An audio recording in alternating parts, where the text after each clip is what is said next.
বিএনপিকে চিনেন না এখনো, ইলেকশনের বিরোধিতা করেন কেন? পার্টি বানাবেন, ঘোষণা করবেন, সরকার সমর্থন দেবে, তারপরে বুঝে দেখবেন ইলেকশন করবেন কিনা। না, 2024-এর আন্দোলনের মাস্টার মাইন্ড ছিলেন তারেক রহমান। এবছরেই সরকারকে নির্বাচন দিতে বাধ্য করা হবে এবং এবছরেই তারেক রহমান প্রধানমন্ত্রী হবেন বলে মন্তব্য করেছেন বিএনপির ভাইস চেয়ারম্যান শামসুজ্জামান দুদু। শনিবার বিকেলে পঞ্চগড় জেলা শহরের সড়ক জনপদের মাঠে জেলা বিএনপি আয়োজিত জনসভায় একথা বলেন তিনি। এ সময় তিনি আরও বলেন, এ বছরের মধ্যে নির্বাচন দিতে বাধ্য হবে। বিএনপির খেলা এখনো দেখেন নাই। 800টি ছেলে, কারোর ভাই, কারোর স্বামী, কারোর সন্তান এখনো ফিরে আসে নাই। বিএনপি নিয়ে কথা বলেন। দেশের জন্য যদি কেউ জীবন দিয়ে থাকে, শহীদ জিয়া রহমান চার মধ্যে সর্বশ্রেষ্ঠ এবং সর্বাধিক 1 নম্বর। বেগম জিয়ার দিকে নজর যায় না? 6টি বছর বিনা চিকিৎসায় মৃত্যুর কাছে গেছে, কিন্তু আপোষের নেত্রী আপোষ করে নাই। তার দিকে চোখ যায় না? বিএনপি কি করেছে, কি করে নাই, এক পাশে হয় নাই। বেটা কই ছিলা?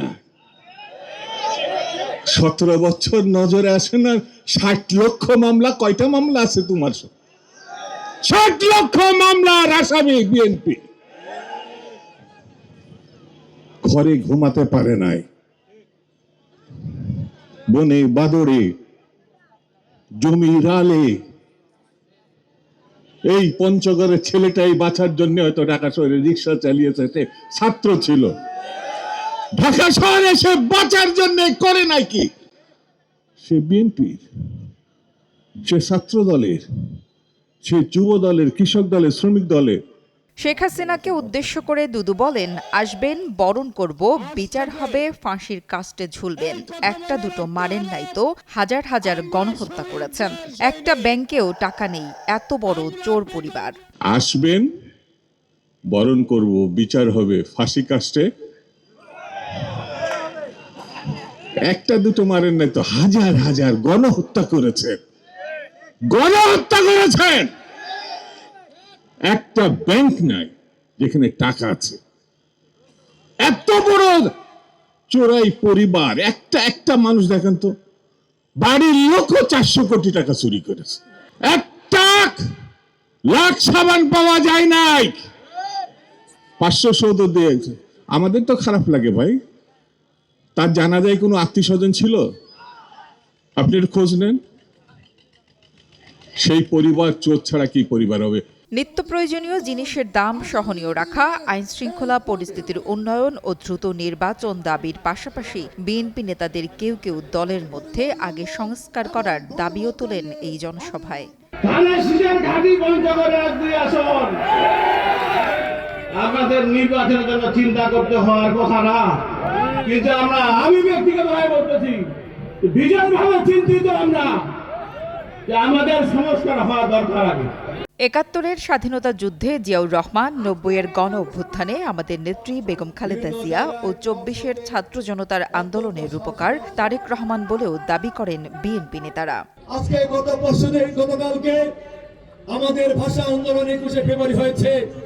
আমরা অনেক জায়গায় খুব কষ্ট সহকারে দেখেছি, সেইখানে শহীদ মিনার ভেঙে ফেলা হয়েছে। এটা কিসের আলামত? আজকে আমরা দেখছি অনেকেই ৭১কে স্বীকার করতে চান না। আমরা তো জানি ৭১কে স্বীকার করলে তো আপনাদের উপরে দায়িত্ব বহন চলে আসে। কারণ ১৯৭১ সালে স্বাধীনতা যুদ্ধের সময় আমাদের প্রিয় দেশ শহীদ প্রেসিডেন্ট জিয়াউর রহমান স্বাধীনতা ঘোষণা দেন নাই। স্বাধীনতা ঘোষণা দিয়ে তার ওই ঘরের ভিতরে সুন্দরী স্ত্রী অপুর সন্তানকে রেখে সম্মুখ সাথে যুদ্ধ করে উনি প্রমাণ করেছেন উনি বাংলাদেশের একমাত্র দেশপ্রেমী। ফ্যাসিবাদ বাংলাদেশ থেকে যাতে চিরতরে বিদায় নেয়, সেই প্রত্যয় নিয়ে আমাদেরকে সামনে এগিয়ে যেতে হবে। এই ফ্যাসিবাদের কোনো দোষরদের আমরা কোনোভাবেই প্রশ্রয় দিতে চাই না। তবে একই সঙ্গে আমাদেরকে মনে রাখতে হবে, আজকে ফ্যাসিবাদের যে ভাষা ছিল দেশকে দ্বিধা বিভক্ত করার একটা ভাষা, দেশকে বলা যে এ স্বাধীনতার পক্ষে ও স্বাধীনতার বিপক্ষে, এইভাবে এইসব বলে দেশকে দ্বিধা বিভক্ত করেছে। নুসরাত জাহান কলি, কালের কণ্ঠ।